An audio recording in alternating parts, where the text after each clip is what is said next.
Hi, this is going to be just a friendly free tip on how you might want to go about scrapping aluminum water pumps. This is not going to be a how-to video. As you can see, I've already done the job here. I'm just going to describe what I did and might be helpful to some of you.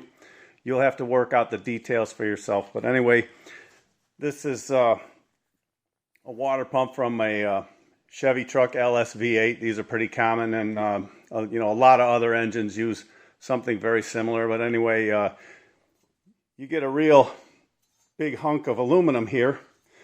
The reason why these things go bad is because the shaft seals, they start leaking, and there's no way to repair it. So obviously, as I'm sure you all know, you have to just replace it. And then once you start having a few of these laying around, if you want to scrap it for the aluminum, you get a nice big chunk of aluminum in the casting. But the problem is there's an awful lot of steel in these things, and you have the hub and the pulley and the bearing and all of this steel in the middle of that, and you're not going to get anything for it unless you clean all the steel off of it. So you're not going to get anything for your thick aluminum casting. So anyways, I decided to see what it's going to take to clean one of these out, so you can get the aluminum scrap. And the big problem is getting this hub and bearing and all that steel out of the center. That stuff is in there permanently. You are not going to get this out. You have to break it out of there. This does not disassemble. It's all permanently pressed together. So basically, this is just a tip on how I went about breaking one of these things out without too much trouble. First thing you have to do is go to the rear of it, and you have to take this steel cover off, and this pries away. You'll have to get in there with a chisel or something. And I use this tool here. This is an old solid putty knife. They don't make them like this anymore, but the wooden handles have broken off. But basically, you got a thin edge. This is some pretty tough stainless steel, very thin edge, and I can get that in there and then work it out with this chisel.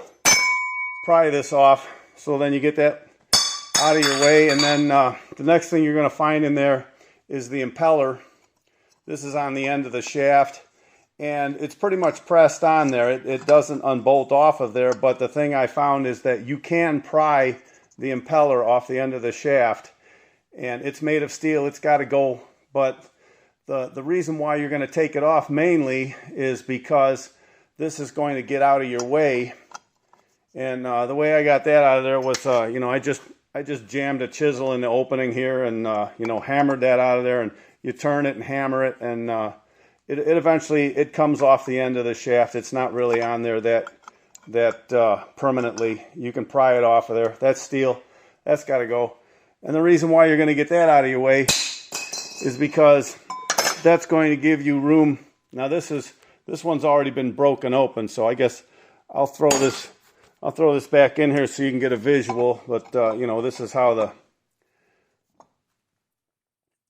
the shaft is sitting in there, and you have the rest of the casting is on. The rest of the casting is on top of it. So that thing is trapped in there. And so, like I say, you remove the impeller out of the way because that gives you room to do some sawing.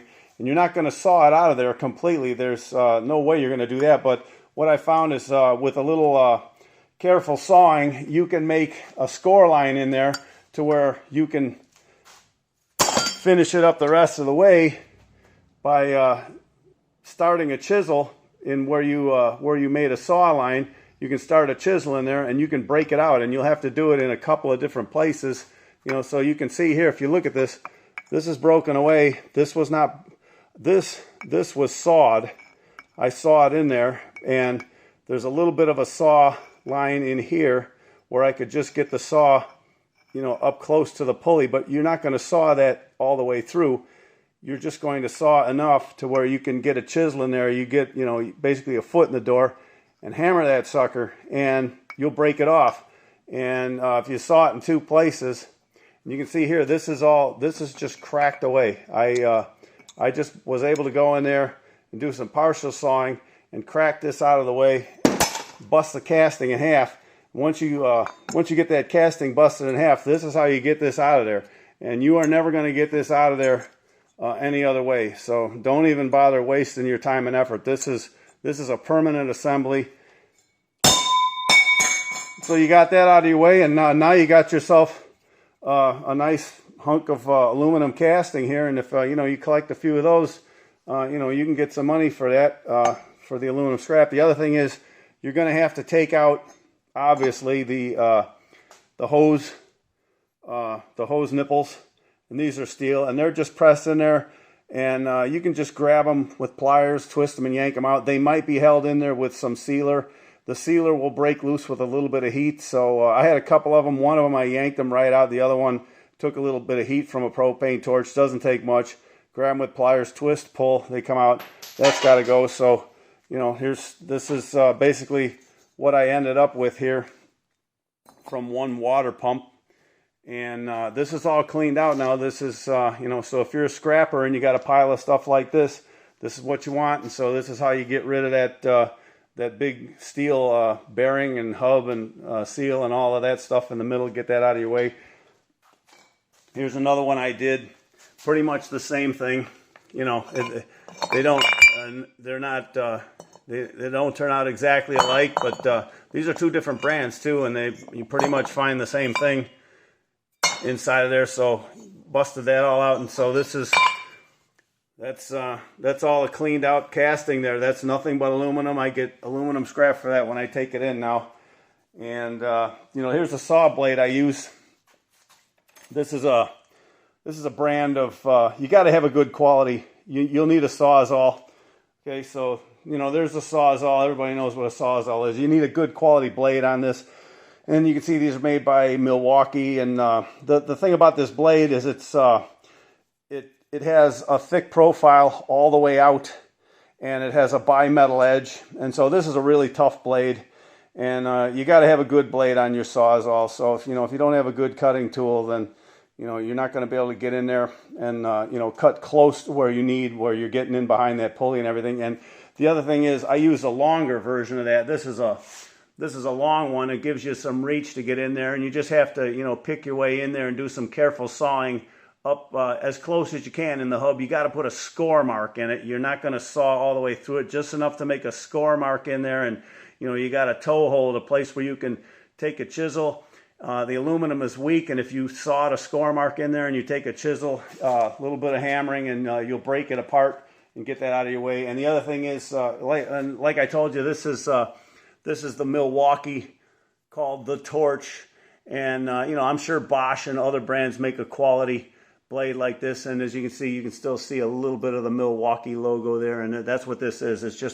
It's a longer version of that. I think this is like about, I don't know, maybe it looks like about a good 9 or 10 inches long. It's not quite a foot long. And so the other thing about that, you can see I got a little bit of oil on there. Okay, so you take your oil can with any old crummy oil. What I found is the cutting action works a lot better if you got a little bit of oil on the blade, because what happens is the aluminum will clog up in the teeth and your cutting action doesn't want to cut for you. So a little bit of oil makes the cut go a lot better. And then so, yeah, what are the tools you're going to need? You need a couple of good, you need a finer pry tool and a chisel and your hammer and, some channel locks, vice grips. You'll need a good solid vise on a workbench. You're going to have to hammer on that. And, you might need your little propane torch over there to give you a little bit of heat. And then that's how I break them out of there. Okay, thanks a lot.